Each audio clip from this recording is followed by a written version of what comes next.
Ayan, ang sakit ng Fortuner. Ito. Kaya nagbabasa yung langis dito. Ayan. Ito may tagas. Ito may filter housing. Oil filter housing yan. So, makikita nyo. Ayan o.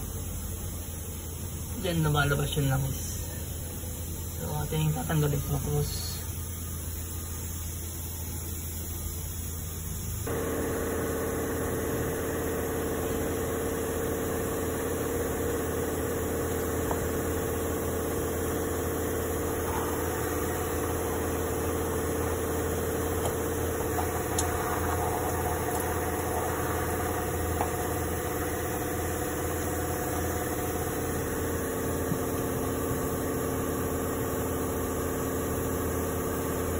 Eh mga boss, mayroon siyang o-ring.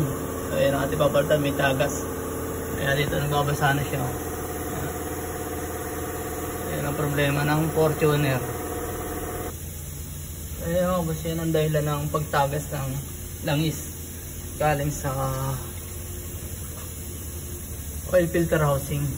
So matigas na itong ano niya, ang o-ring, kaya tumatagas na siya. Ito yung ating papalitan po. Malutong na. Yan.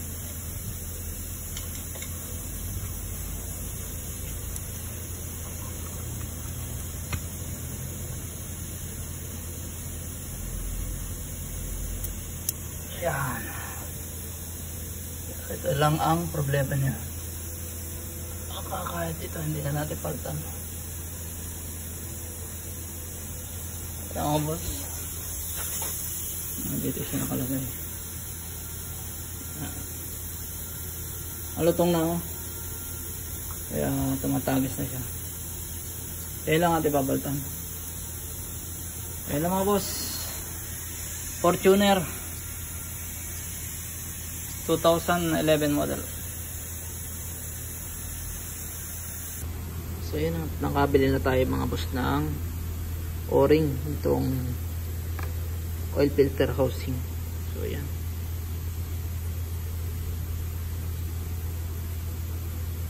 Ito matigas na to. So lilinisin na lang natin yung ano, so, sa may makina bago natin ikabit. So, wala nang tagas yan. Malutong na.